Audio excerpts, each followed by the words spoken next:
This upcoming NFL draft gives Packers general manager Brian Gutekunst the chance to be legendary. You are Locked On Packers, your daily Green Bay Packers podcast. Part of the Locked On Podcast Network, your team every day.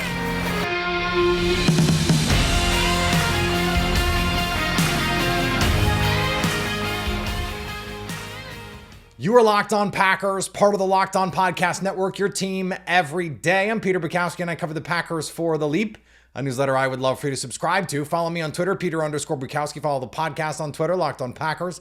Like us on Facebook. Subscribe to the podcast, iTunes, Spotify. Wherever you find podcasts, you will find Locked On Packers, the number one Packers podcast on the internet, and the show for fans who know what happened. They want to know why and how. Thanks to everyone who makes Locked On Packers their first listen every day. We hope you like starting your day with us as much as we like starting our day with you. Today's episode brought to you by our friends at Game Time. Download the Game Time app today, create an account, and use code LOCKEDONNFL for $20 off your first ticket purchase. Last minute tickets at the lowest price, guaranteed.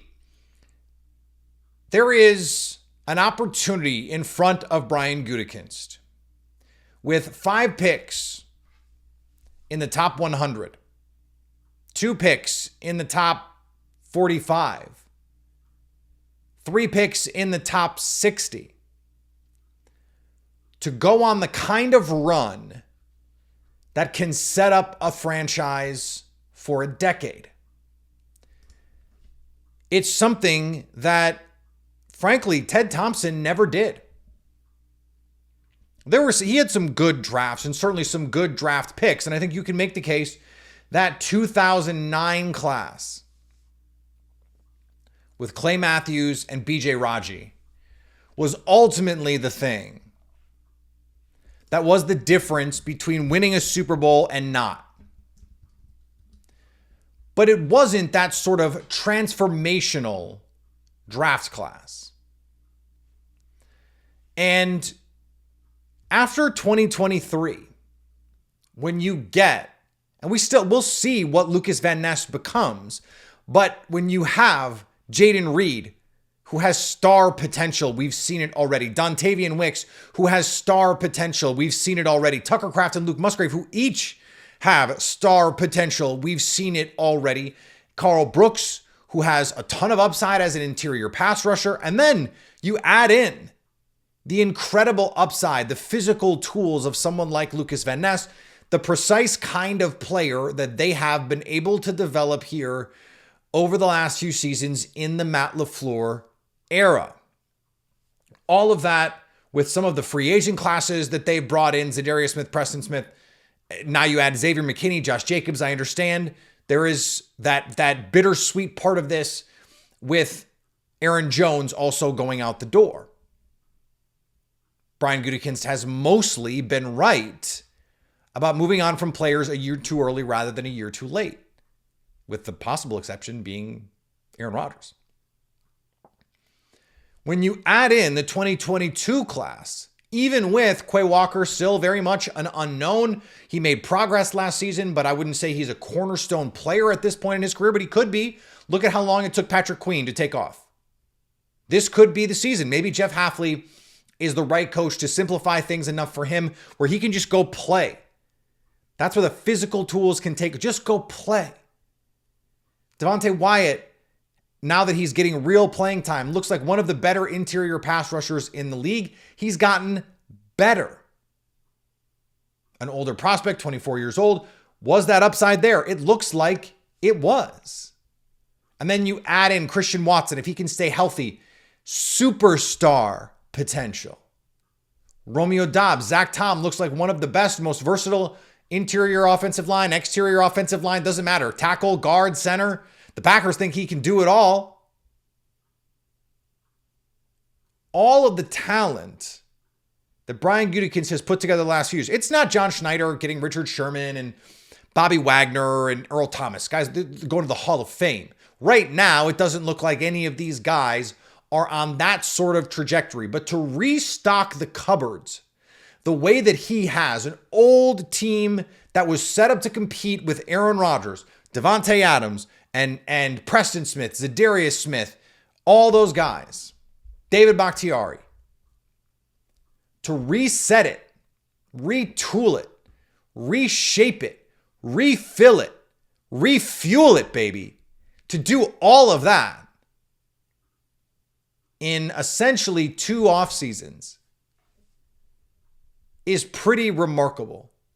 And to take this team that was the youngest in the league last year, the youngest offense in the modern NFL, to not just the postseason, but a postseason win, all hinging on a decision made by Brian Gutekunst back in 2020 to draft Jordan Love, who looks like the next franchise quarterback of the Green Bay Packers and who will soon be paid like the next franchise quarterback for the Green Bay Packers. And now you've got 25, you've got 41, you've got 58, you've got 88, you've got 91. Picks you can trade for more picks you can trade for players, picks that you can use on players who, even if you just hit a couple more doubles, like right now, Jaden Reed is a double, but has the potential to be a home run, maybe a triple even, to rookie record. Dontavian Wicks has a chance to be a home run. Right now, he's a double. Lucas Van Ness, sack fly right now. We'll see what he can become. Christian Watson, same thing. That's a double who could be a home run. You add in guys like Kingsley Enagbare, and he was coming off a tough injury, but like that's a really good rotational pass rusher that you found on day 3. Zach Tom, home run. Home run. Not just like based on where he was drafted. As a draft pick, as a player, home run. You had a couple more extra base hits in this draft. And we're going to be able to credibly make the case that the Packers, once again, as I think was the case in 2020 and 2021, where you could make the case it was the best roster in the league. You could not credibly make that case in 2022. You just couldn't. And we didn't know what it was going to be in 2023. We just didn't know that these guys were going to become what they ultimately became. And the players, even the picks that have not worked out or have not yet worked out. Guys like Eric Stokes, we saw the potential of what Eric Stokes can be. We saw in 2021 when he was a rookie, outstanding play, not just outstanding for a rookie, outstanding play, playing press man. He's a press man corner. He's going to get to play press man this year. Carrington Valentine, right now, single at his draft spot, probably a double, has a chance to be a home run for his draft spot. If he starts, forget if like it's the Sam Shields comparisons, all that. Forget, he doesn't have to be a Pro Bowl caliber player or number 1 corner. If he's just a starting caliber boundary corner, given where he was drafted, that is a freaking home run. You add 1 high-level player and 2 solid players to this team. We're talking about a roster that is better than probably every team in the AFC. The 49ers are the gold standard right now, but, you know, Eric Armstead out the door. We'll see what happens with Brandon Ayuk. The Eagles have had to retool on the fly offensive line. They lose Hassan Reddick. They bring in Bryce Huff, but like, is that someone who can actually play every down? Because Hassan Reddick was. Is Jalen Hurts actually very good? I have my questions about that. How much does the offensive line really revolve around Jason Kelce? We're going to find that out.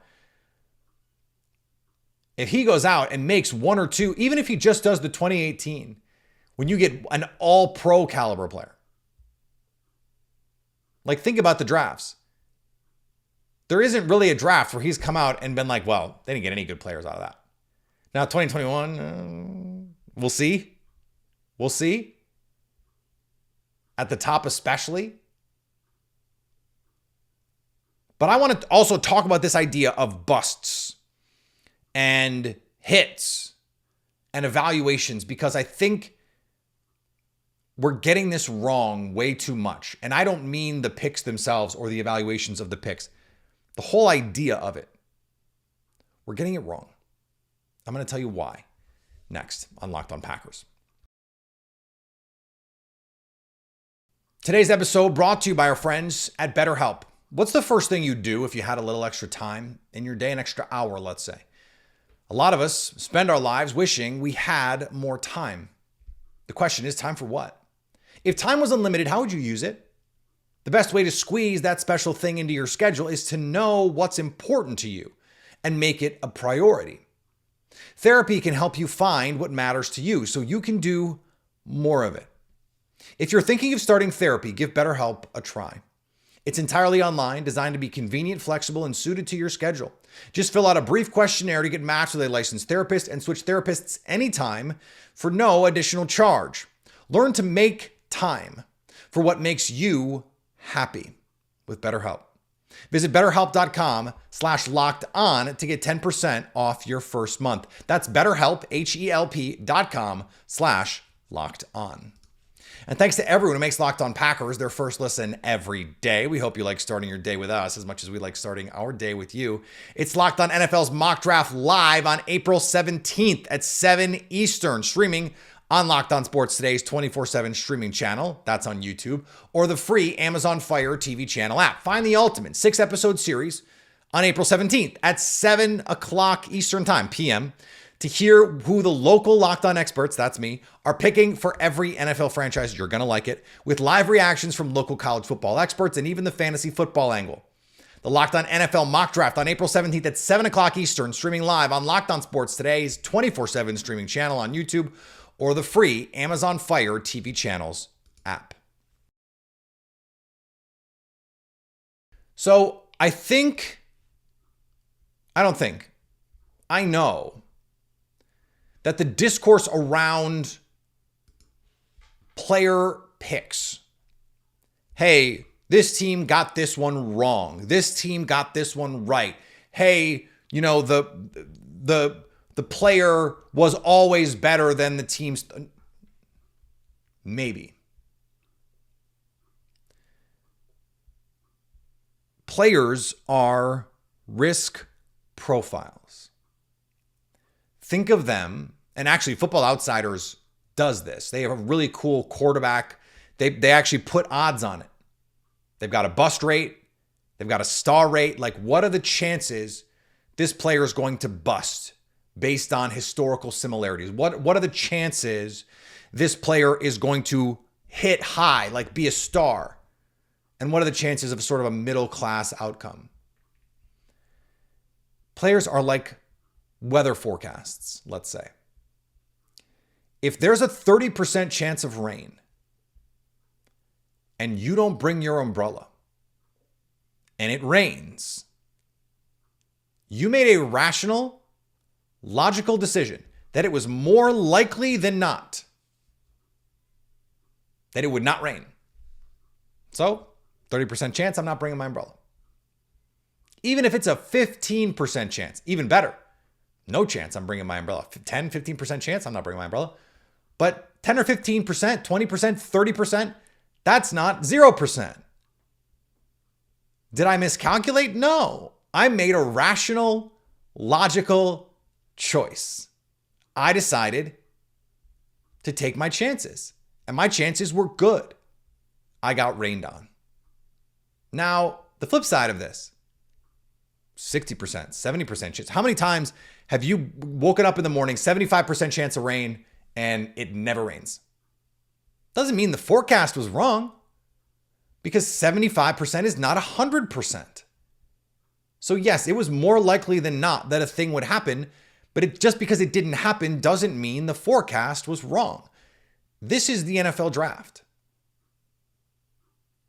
Now, I don't think any draft pick is more than like 60-40 to hit on the positive side. So we're talking about a smaller grouping. It is important, though, that you look and say, okay, why did teams pass? The why is always essential. So Kingsley Enagbare, let's just use the 2022 draft as an example. Pass rushers is about athleticism in the NFL, generally speaking. And so it's smart to bet on athleticism. He was not a great athlete, but he's a good football player. but the risk profile was high. There was plenty of risk there.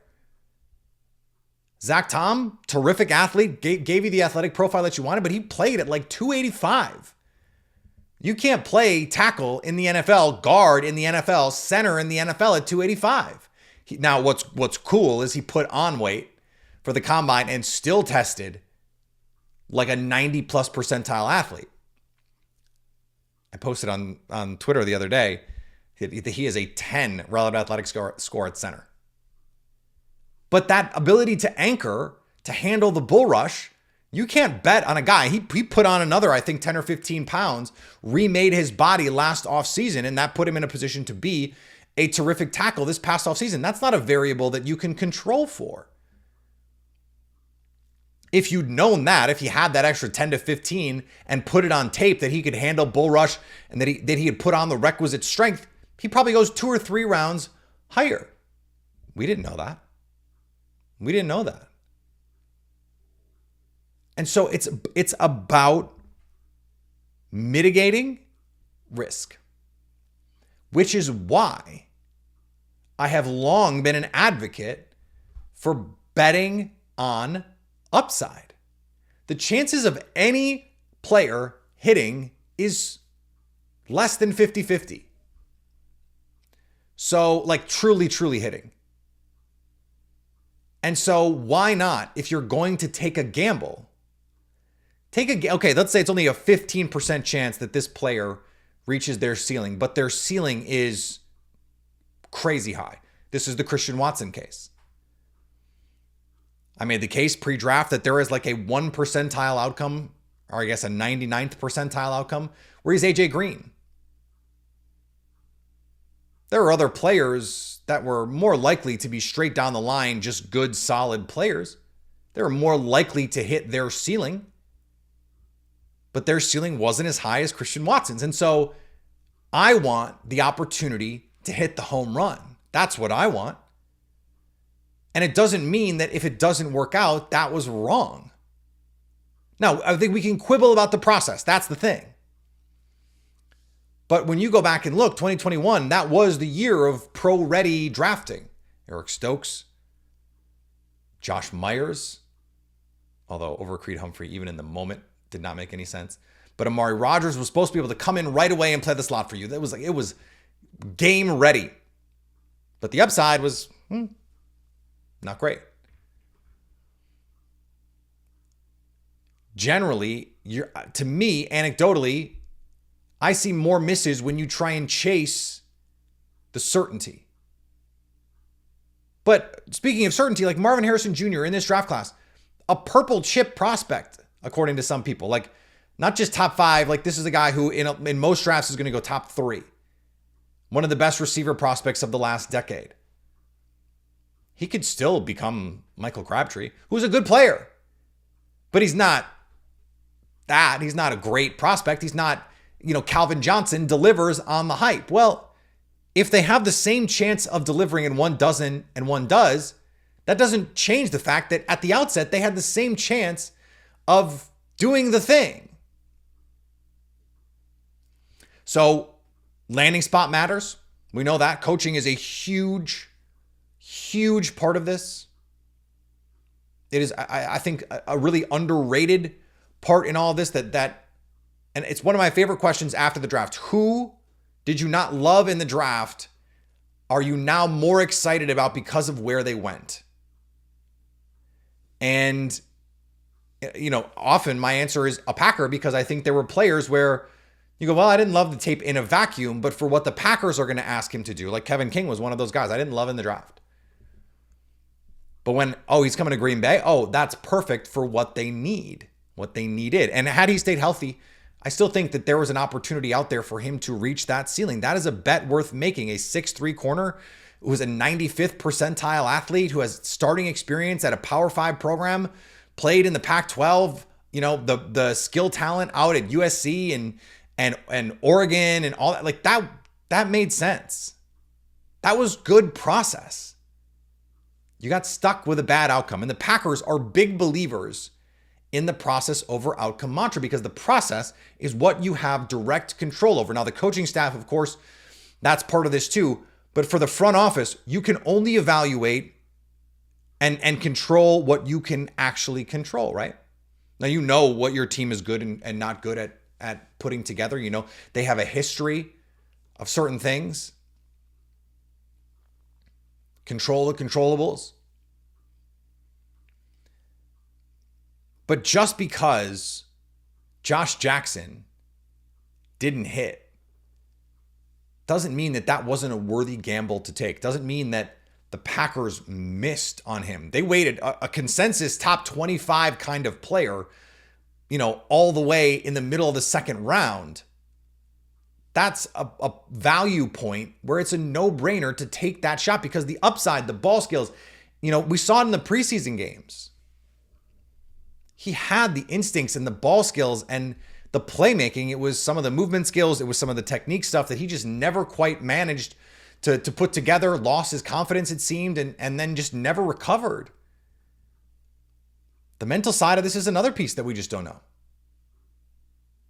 Steve Nash said on a podcast a couple years ago something that really stuck with me, and it was that the reason we miss more often than not on players is it's really difficult to assess their ability to handle adversity. These are the best players their whole lives.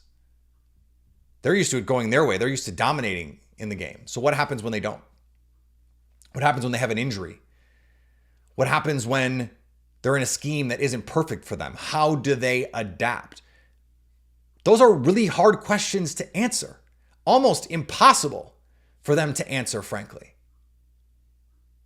And so that introduces all sorts of variants that we just can't account for. So again, this is why I want upside.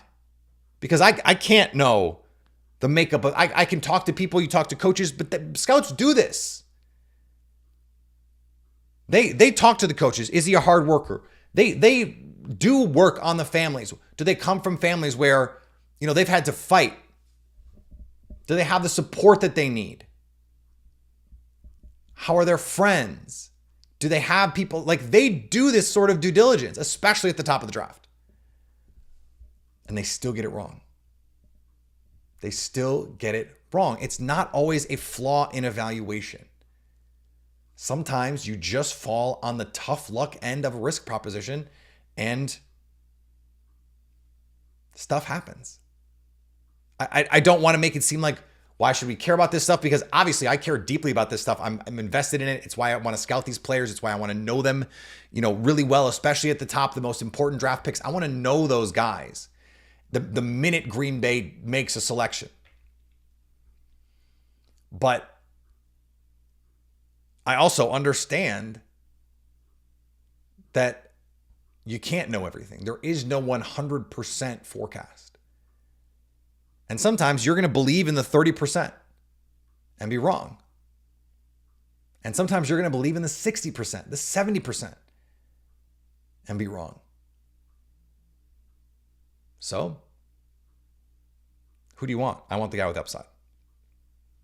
That's really the point that I'm trying to make. But I also think we get a little too reductive when it comes to, oh, they made a mistake. Oh, they missed. Oh, that player's a bust. Maybe. Sometimes there's these cases of Isaiah Wilson where it's like, no, that guy was just always, that was a bad pick in the moment. There were red flags and he never played a snap for the Titans. You don't expect that sort of extreme outlier example.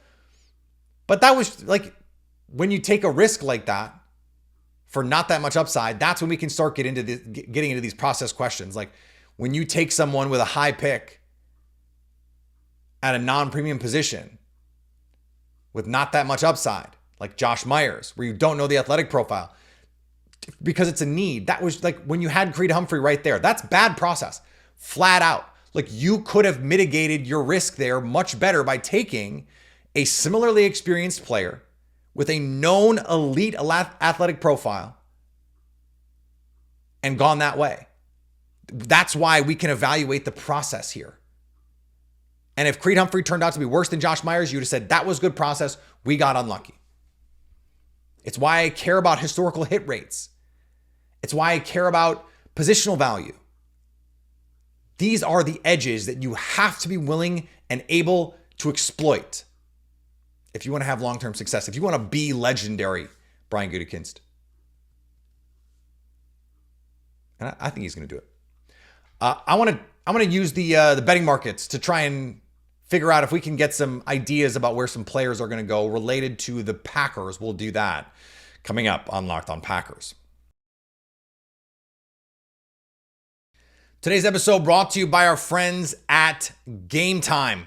Game Time is the place to get last-minute tickets, and they're now an authorized ticket marketplace for Major League Baseball, which makes getting tickets even faster and easier. Prices on the Game Time app actually go down the closer it gets to first pitch. Plus, with killer last-minute deals, all-in prices, views from your seat, and their lowest price guarantee, Game Time takes the guesswork out of buying Major League Baseball tickets. And look, tickets to the Brewers, that's only going to become a hotter ticket. They're winning. They are winning. And let's be honest, they may or may not keep it up. They did this last year. They've done this in the past. They look good for the first month, and they kind of fizzle out. Well, you might want to get on the bandwagon now.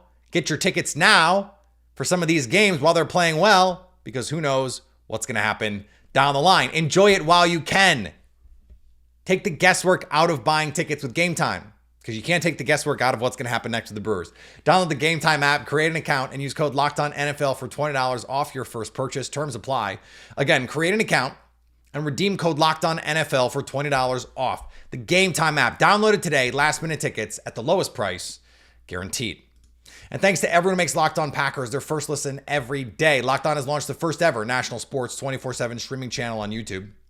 And now it's also available on Amazon Fire TV in the free Fire TV channels app. Locked On Sports Today is here for you 24/7, covering the top sports stories of the day with the local experts of Locked On, plus our national shows covering every league. Find Locked On Sports Today now available on the free Fire TV channels app. So a list of player props came out. And I first thing I did was take notice of the players whose number was closest to a Packers pick. Amarius Mims, 24.5. Chop Robinson, 25.5. This is an over-under. So are they going to go before or after that? Peyton Wilson, 41.5. Troy Franklin, 41.5. I'd be pretty surprised if Troy Franklin, the receiver from Oregon, was the Packers pick. Edgerrin Cooper, 54.5. So right before that 88th pick or 58th pick. And then Braylon Allen, 87.5, right before that 88th pick. But I also want to point out a couple other players the betting markets seem to think the top running backs are going to come off the board right in the range of the 58th overall pick. Jonathan Brooks, his over-under is 56.5. Trey Benson, the running back from Florida State, his over-under is 63.5. Blake Corums is 68.5. That's right in that range. So if the Packers want one of these top backs, 58 is the place to get them. Not what I would advise based on positional value. But if you think one of those guys can be a field tilter for you, and in a year when A.J. Dillon is probably not going to be on this team anymore, it'd be very much like the A.J. Dillon pick was, only they expected A.J. Dillon, I think, to become a bigger part of the offense. A couple other names that I think Packers fans are interested in. Jackson Powers Johnson, maybe not so interested now that we know what's going on with Zach Tom, or think we know what's going on with Zach Tom, 30.5. Graham Barton, who was everyone's favorite Packers type, 23.5 is his number. So it looks like he's going to go before the Packers have an opportunity to pick. Kind of tough. That's kind of a tough one. Cooper DeJean, 20.5 is his over-under. Nate Wiggins, 26.5, so right after the Packers. Kool-Aid McKinstry, 28.5, so right after that. Also interesting, Tyler Nubin, 32nd, 32.5 is his over-under. So is Bo Nix, so Michael Penix. They're like borderline first-round players right now. That is an interesting line. And I mentioned Braylon Allen at 88. That one makes more sense to me for the Packers. Could you get Braylon Allen at 88 or 91? I kind of like that for Green Bay, honestly. we'll see. A lot more to come this week, next week. Final predictions coming up soon. So a lot of fun stuff still coming here on Locked On Packers as we push toward the 2024 NFL Draft. Follow me on Twitter, Peter_Bukowski. Follow the podcast on Twitter, Locked On Packers. Like us on Facebook. Subscribe to the podcast wherever you get podcasts. Follow us over on the social medias at Locked On Packers on Instagram, on TikTok. Subscribe on YouTube, wherever you get podcasts, so you can stay Locked On Packers.